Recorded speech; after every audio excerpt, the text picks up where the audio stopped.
This is the Golden Gate, the East Gate of Jerusalem, also called the Mercy Gate. It has been sealed for about 500 years. Many people walk by it every day without noticing, but if you stop and listen, you can feel its silence. To most, it's just old stones. But for those who study prophecy, it's holy. Both Jews and Christians believe the Messiah will one day enter Jerusalem through this gate. And something strange is happening now. Dust is falling, stones are moving, and whispers can be heard. Is it just chance, or is the gate of mercy about to open? If you have faith in God and Jesus Christ, don't forget to like and subscribe below this video. If the gate opens, what or who is coming? Why was this gate sealed? To know why it's so important, we need to go back to the early 1500s when the Ottoman Empire ruled Jerusalem. It was a time of power and ambition. Sultan Suleiman, known as the Magnificent for his many building projects, rebuilt the city walls. But one of his choices was unusual. He ordered the Eastern Gate to be sealed shut. We don't know why because there is no official record. But the timing and traditions of the city hint at a deeper reason. At that time, many people in Jerusalem believed in a prophecy. They thought the Messiah would come from the east and enter the city through that gate. So, Suleiman sealed it. To make sure, he also put a Muslim cemetery in front of the gate. This seemed intentional. In Jewish law, priests, Kohanim, cannot enter cemeteries without becoming ritually impure. If the Messiah was expected to be a priestly figure, the cemetery would block him spiritually. It is sad to think about. A gate meant for God's chosen one, closed on purpose, a wall against hope. But history shows that no one can stop God's plan. Pharaoh tried. Babylon tried. Rome tried. Yet prophecy continued, not loudly, but with quiet certainty. The Bible talks about this gate, not by name, but by direction and vision. While in exile in Babylon, the prophet Ezekiel had a vision that would be remembered for centuries.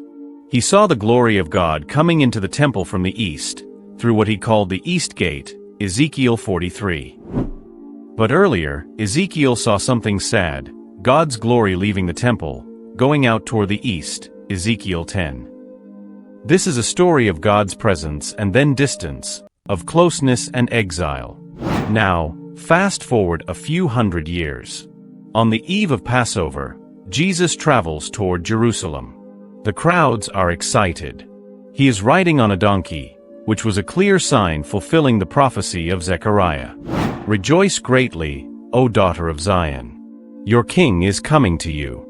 He is just and brings salvation, humble and riding on a donkey. Zechariah 9 verse 9. The path Jesus took was from the Mount of Olives, across the Kidron Valley, and according to tradition, straight through the Eastern Gate. It was not a loud revolution, but a quiet fulfillment. It was the moment the Messiah entered his city. It wasn't the end of the story. In Acts 1, it says Jesus went up to heaven from the Mount of Olives. And in Zechariah 14, it says one day he will come back. His feet will stand on the Mount of Olives again, facing east. So the pattern continues. The gate waits. The prophecy is still alive. For 2,000 years, it's been building toward something more. Today the gate is just a wall of stone, quiet, but it hints at change. The Eastern Gate is still sealed. Its two arches that were once open are now filled with stone. They look still and silent, but the city around them is full of life. Jerusalem is alive. Layers of history, faith, and conflict run through its streets like threads in a giant cloth. At the Western Wall, people pray day and night. The dome of the rock shines under the sun. The markets are busy and loud. But if you walk to the Eastern Wall and stand at the Gate of Mercy, it feels different. It's not just the silence, it's what might be behind it.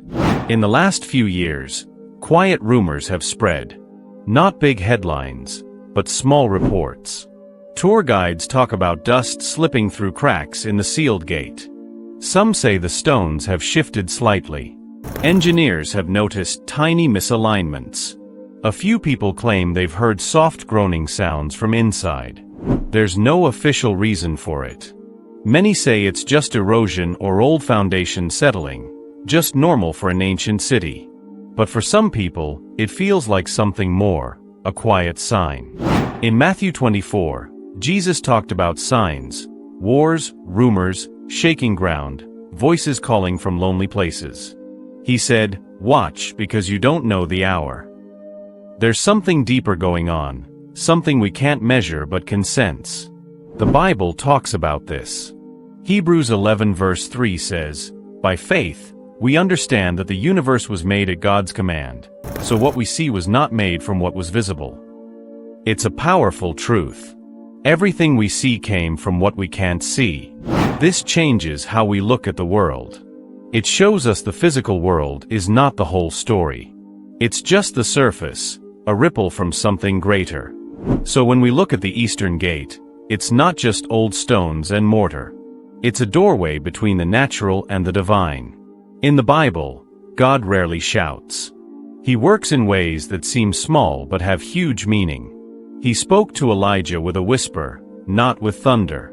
Jesus was born in a manger, not a palace. He entered Jerusalem on a donkey, not in a grand chariot. These things aren't mistakes, they're how God works.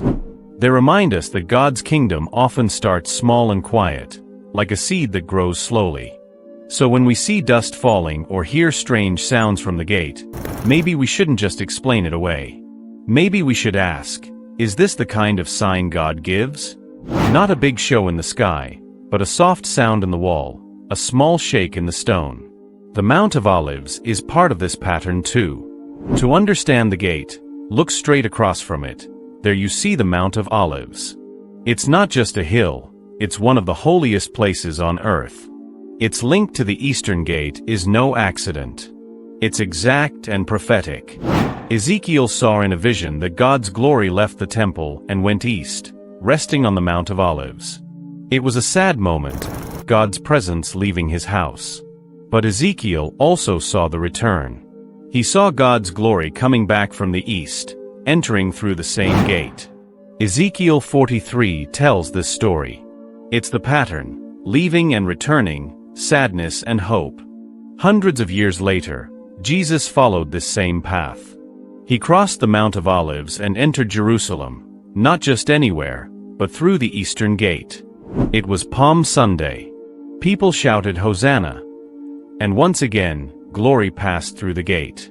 But he didn't stay, not yet. After Jesus rose, he went to the Mount of Olives and ascended to heaven. Angels told the disciples, Jesus will return the same way. The Bible says Jesus will stand again on the Mount of Olives. This is a real place, not just a story. Many believers have gone to Jerusalem's Eastern Gate and felt the ground shake or seen dust fall, as if the gate is waking up. Jerusalem is not just an old city, it is where heaven and earth meet. The Bible tells us to pray for Jerusalem, and Jesus wept over it, wishing it would see the way to peace. The world is confused, but Jerusalem remains central. If it was important in Jesus' first coming, it may be important when he returns. Jesus spoke of the fig tree, and many believe it represents Israel. When Israel became a nation in 1948, many saw it as a sign. Since then, there have been wars, earthquakes, and unrest. But the quietest sign may be the Eastern Gate beginning to stir. This gate has been sealed for 500 years, but now dust falls and vibrations are felt. What if this is not decay but God's plan? One day, the gate will open, not with fanfare, but it will announce the return of the King. The world may be asleep, but the gate is stirring. Heaven is watching. Are you? Stay awake. Stay ready. The King is near.